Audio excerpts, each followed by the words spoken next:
Noong 2011, last week of February, umuwi ako ng bahay. Pating ko sa bahay, parang pagubad ko ng sapatos ko, parang may tinik yung paa ko. Sabi ko sa misis ko pag umaga, tingnan mo nga kung may tinik. Sabi niya sa akin, sabi niya, wala naman, pero parang may puti na kasing laki ng munggo. After 4 days, nagpit yung taas ng paa ko. Naglabas doon ng nana. Doon na nag-umpisa na unti-unti na nabubulok yung aking talampakan. 3 months, nabubulok na yung talampakan ko at nagmaga na yung paa ko hanggang sa aking hita. Tapos may fluid na tumatagas na mabaho yung amoy. At doon nag-umpisa na kinain ng uod yung paa ko, nagkaroon ng uod. Kinain ng langgam yung mga bulok ng paa ko. Ngayon, mga 6 na buwan ako naghiga, ko Diyos ko, kung kunin mo na ako, sabi ko, nakahandaan ako, huwag mo naman akong perapan. Dahil yung mga malalakas na pinreliver na tick ko, almost 30 minutes lang, yan na naman, 24 hours na nagkikirot yung paa ko. Ngayon, pag umaga, sabi ko, tanggalin mo lahat ng iniinom ko na mga gamot.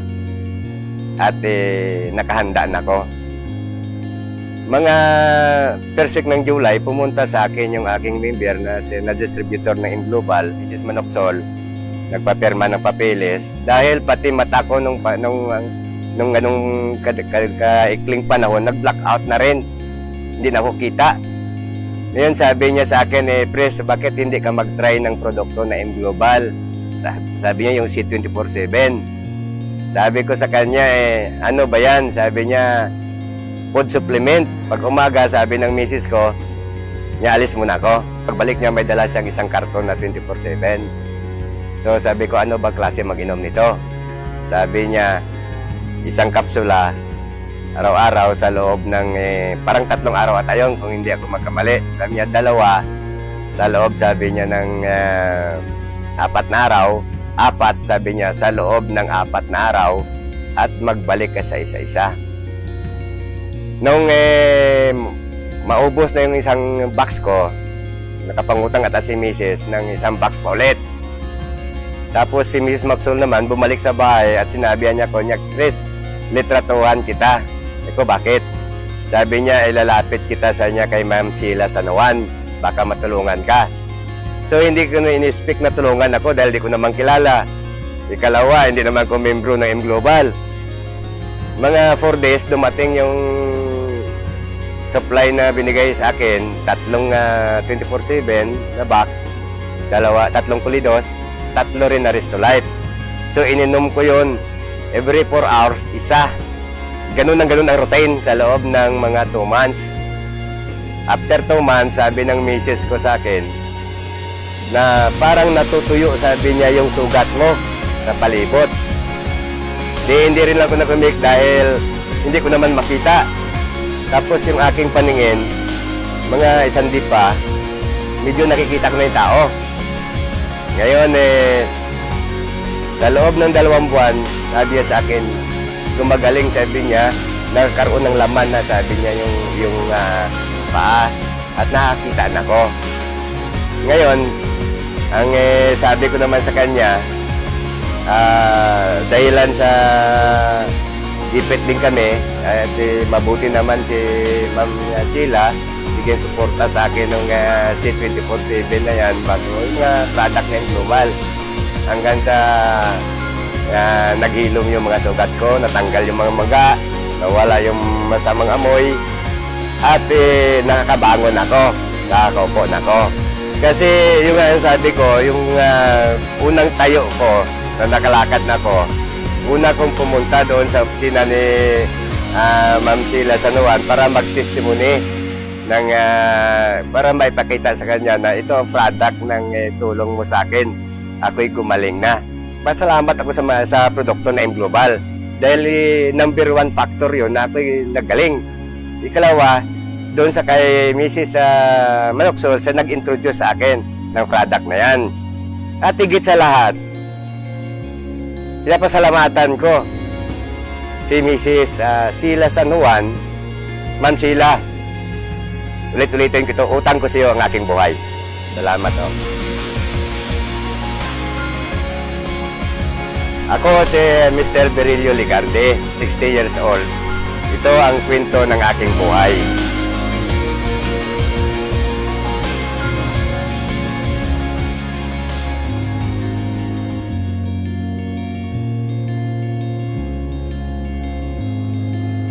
Ako po si Joylina Inciso, anak ko po si Ivan. 1-year-old and a half siya. Normal siya, tapos nahulog siya sa bronchopneumonia yung ubo niya. Dinala na namin siya dito sa puerto. Kumbaga parang nawala na siya ng malay. Tapos dinala namin siya sa provincial. Tapos pagdala namin dun, mayroon daw siyang tubig sa baga. Tapos nagkaroon siya ng acute na infection sa dugo. Tapos nung nagaling din kasi kumbaga private doctor din kami. Tapos yung 1 month kami doon sa provincial. Tapos paglabas niya, nagtataka lang ako bakit yung anak ko, bakit hindi na siya makabangon, hindi na siya makapagsalita na mama, bakit ganun? Bakit hindi siya makapagsalita na? Ang ginawa ko, naghanap ako ng therapy hanggang nakilala ko si Dr. Socrates. Nag-board kami sa Baltan para maano siya ng therapy niya. Nung na-therapy na siya, amat-amat, natigilan na rin yun kasi lumipat na kami sa siksikan, medyo malayo na, minsan may pumasay, minsan wala.